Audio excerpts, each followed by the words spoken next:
Assalamualaikum warahmatullahi wabarakatuh. Alhamdulillah wa syukurillah ala ni'amillah wassalatu wassalamu ala rasulillah amma ba'd. Alhamdulillah, apa kabar kalian semua? Semoga kabar kalian baik semua ya. Di pertemuan kita kali ini, kita akan melanjutkan ya pertemuan kita sebelumnya.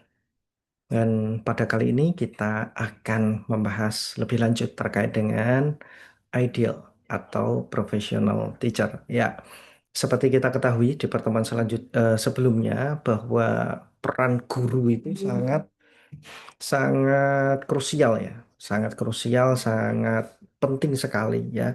Kalau guru itu tidak berjalan, maka semuanya komponen yang lain itu bakal tidak bisa berjalan gitu.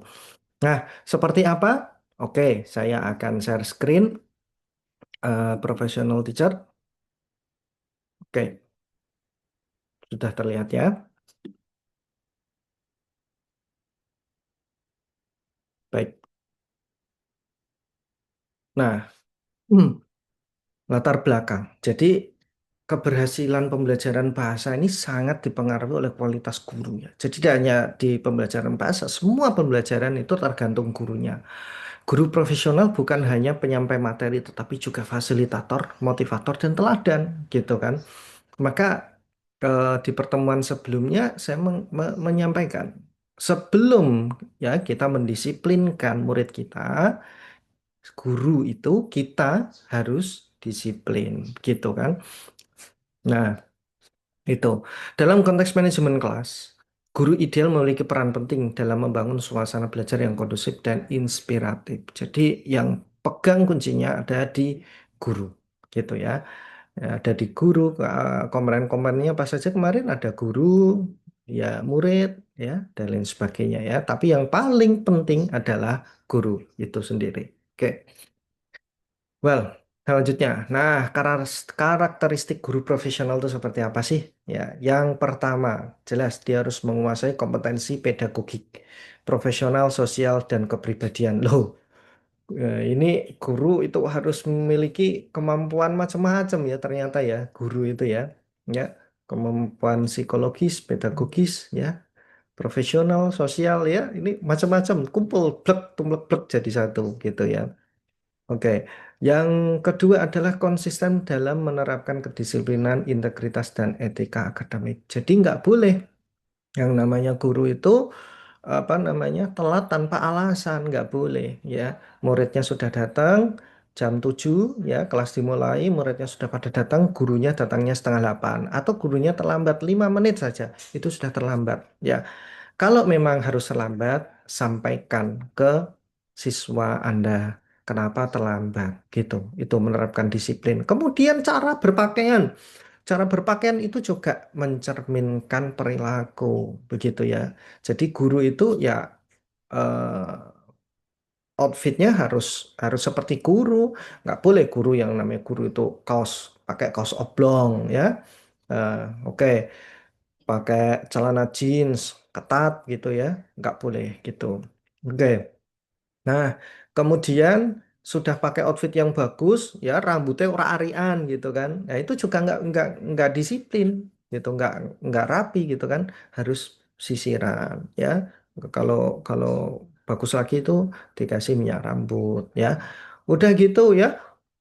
Bajunya bagus sudah sisiran. Wah, tapi ketika mendekat ke mahasiswa, wah, ambune breng gitu ya.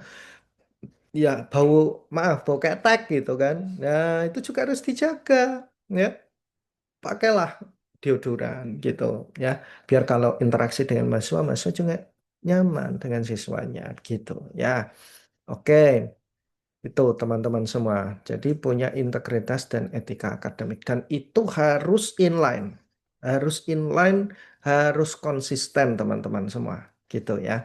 Nah, yang ketiga memiliki keterampilan komunikasi yang baik. Oke, dia punya kemampuan pedagogis, dia sudah rapi, dia sudah disiplin, ya, berintegritas, punya etika akademik, tapi tidak memiliki kemampuan komunikasi yang baik, ya. Ya nggak bisa ngajar dia gitu kan. Oke, maka ini sesuatu yang penting juga. Dan mampu tentunya kalau memiliki kemampuan keterampilan komunikasi yang baik, tentunya dia mampu menjelaskan materi secara jelas serta memberi umpan balik yang membangun. Nah, seperti mata kuliah kita ini selalu ada feedback umpan balik gitu yang harus dijawab oleh teman-teman mahasiswa. Nah, gitu ya. Dan yang keempat, apa itu? Mampu beradaptasi dengan teknologi dan inovasi pembelajaran modern gitu. Jadi nggak ada apa namanya, nggak ada alasan ya. Aduh saya gaptek, aduh saya nggak bisa gitu ya. Nggak bisa, nggak boleh. Guru itu harus mengikuti perkembangan zaman, harus itu gitu. Apa yang sekarang sedang tren ya harus diikuti. Nah, makanya seringlah guru itu harus membaca jurnal, tidak hanya dihabiskan ya waktunya itu untuk ke apa namanya permasalahan administratif ya. Tidak, tapi untuk pengembangan diri gitu ya, baca jurnal, jurnal terkini seperti apa terkait dengan teori pembelajaran, kemudian apa namanya alat bantu pembelajaran seperti apa itu ya. Oke, ini guru profesional. Oke, ya sudah dikantongin ya empat hal tadi ya. Oke, selanjutnya. Nah, peran guru dalam manajemen kelas. Apa sih perannya? Ada empat juga. Oke, yang pertama sebagai pemimpin. Ya, seorang guru ini harus bisa memimpin. Karena kalau guru nggak bisa memimpin, dia akan dipimpin oleh siswanya. Gitu. Dan ini akan menjadi sebuah disaster yang luar biasa sekali. Maka sangat penting sekali seorang guru itu harus bisa memimpin di dalam kelas, mengatur dinamika kelas dengan adil dan tegas. Gitu. Ketika Anda tidak bisa adil, Anda tidak bisa tegas, maka itu artinya Anda tidak bisa memimpin. Dan ketika Anda tidak bisa memimpin, siswa Anda tidak akan percaya pada Anda. Nah, bagaimana kita bisa mengajar dengan baik? Bagaimana kita bisa transfer knowledge kalau yang kita ajar itu tidak percaya dengan kita? Ya, oke. Tuh, yang pertama pemimpin, ya. Yang kedua menjadi fasilitator, ya, menyediakan lingkungan belajar yang kondusif, menjadi fasilitator, ya, sarana, ya, belajar mengajar yang baik, menyediakan lingkungan yang baik, gitu. Oke, memastikan semuanya oke. Nah, itu fasilitator. Nah, selanjutnya berfungsi sebagai motivator. Apa itu? Mendorong siswa untuk aktif dan percaya diri. Nah, makanya, kita harus belajar macam-macam nih sebagai guru nih.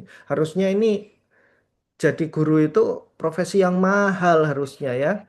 Harus harusnya begitu. Karena kita harus bisa ini dan itu dan menjadi tonggak terdepan di bangsa ini kita ya. Oke, motivator. Dan yang terakhir adalah sebagai role model, menjadi teladan dalam sikap, bahasa dan tindakan. Gitu ya, seperti yang saya jelaskan tadi. Oke, selanjutnya, tantangan menjadi guru ideal. Satu, perbedaan latar belakang dan kebutuhan siswa. Itu berbeda-beda. Anda harus memahami itu. Oke, ya, bermacam-macam siswa kita itu, jadi kita harus paham. Yang kedua, tekanan administratif dan tuntutan kurikulum. Nah, itu yang saya jelaskan tadi ya. Jadi, eh, administratif itu sebagai guru akan sangat luar biasa sekali ya, teman-teman ya. Maka eh, jangan jadikan itu sebagai sebuah beban. Oke, karena seorang guru yang profesional, yang ideal itu mereka akan menjadikan administratif itu adalah sebagai tugas harian saja. Nah, tugas yang sesungguhnya adalah bagaimana kita bisa convey, bagaimana kita bisa mendeliver knowledge yang kita miliki kepada siswa dengan metode yang baik, yang menyenangkan, yang sesuai dengan situasi dan kondisi. Oke. Dan tentunya inline dengan kurikulum gitu.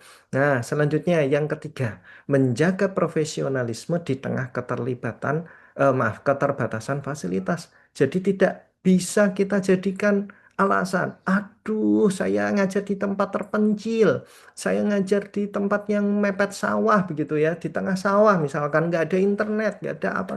Oke, justru di tengah keterbatasan itu, profesionalisme, dan kreativitas itu benar-benar diuji, benar-benar apa ya, eh, kita bisa mengembangkan itu kreativitas kita di tengah keterbatasan itu gitu. Kadang kalau kita sudah memiliki berbagai macam fasilitas, waduh kita jadi males gitu ya.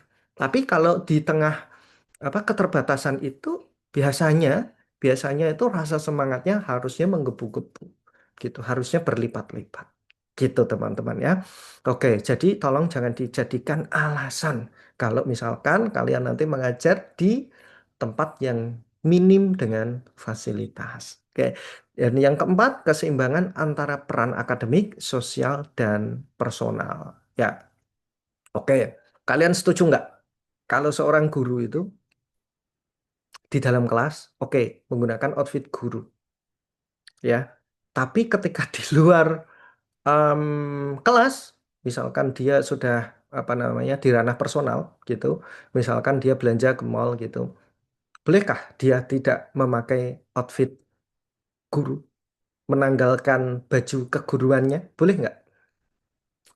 Boleh nggak mereka guru itu misalkan ya pakai celana pendek ke mall atau mungkin belanja atau apa gitu. Boleh nggak kira-kira? Nah, itu silakan Anda bisa jawab di eh, kolom komentar di sim learning ya. Oke, itu teman-teman semua. Dan selanjutnya kesimpulan dan refleksinya, guru profesional adalah sosok yang memiliki pengetahuan, keterampilan, dan sikap yang seimbang. Keberadaan guru ideal menentukan kualitas manajemen kelas dan keberhasilan pembelajaran. Jadi refleksinya silakan dijawab juga di kolom komentar teman-teman.